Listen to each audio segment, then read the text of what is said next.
Join with me now in the prayer of approach. Heavenly Father, Holy God, whose light and love searches the depths of our hearts, prepare us for your coming. Fill our hearts with humility and forgive our erring ways. Purify our thoughts and rekindle within us the spirit of devotion.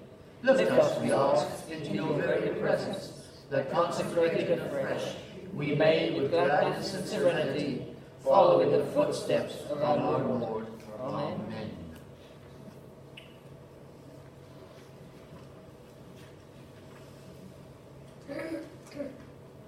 There's a story told of Herman. Herman was a charcoal worker. If you turn back the pages of history, you discover that the sailors used to char the insides of the water barrels and put the water in it because the charcoal kept the water sweet. Charcoal is sometimes used in medicinal purposes for nausea.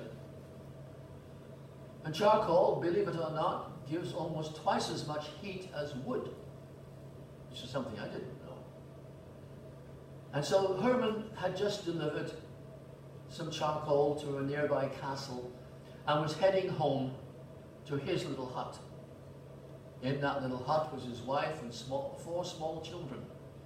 And he was eager to get home because the snow was falling fast, the wind was getting up and piling high in the laneways.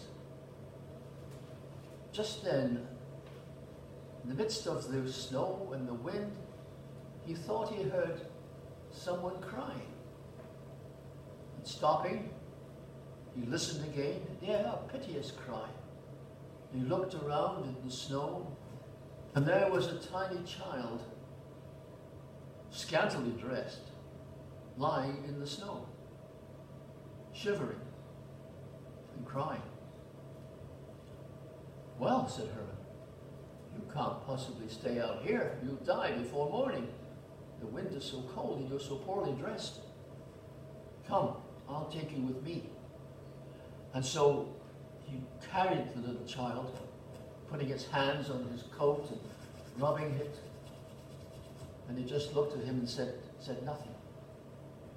He got to the little shed, to the hut where they lived, and put the child down, banged on the door, and of course immediately it opened and there was his wife and the four children. He said, I brought a guest for dinner. And immediately the children took the little one into the hut and to the fireplace. Oh, there was a pretty tree with candle burning on the branches, some little decorations, and the smell of dinner. He didn't have much because Herman was poor, even though he worked very, very hard. But at the same time, they were a family. They were together, and there was much love in that little hut. Taking the youngster to the fire, he soon made it warm and feeling a lot better. And as they sat at table, each of the children and Herman and his wife put a little bit onto the guest's plate of their own food. And they sat and they visited and they laughed together. And then they noticed something different with the child. It was brighter somehow. And the brightness seemed to turn into a halo which appeared on the top of the child's head. And the child seemed to get bigger before their eyes. And with wonder they looked as the child became a man. The man had wings. And the man blessed the family and disappeared. They were surprised, bewildered, and said to themselves, this had been a visit by the Christ child. The next morning, Herman went back to his charcoal burning.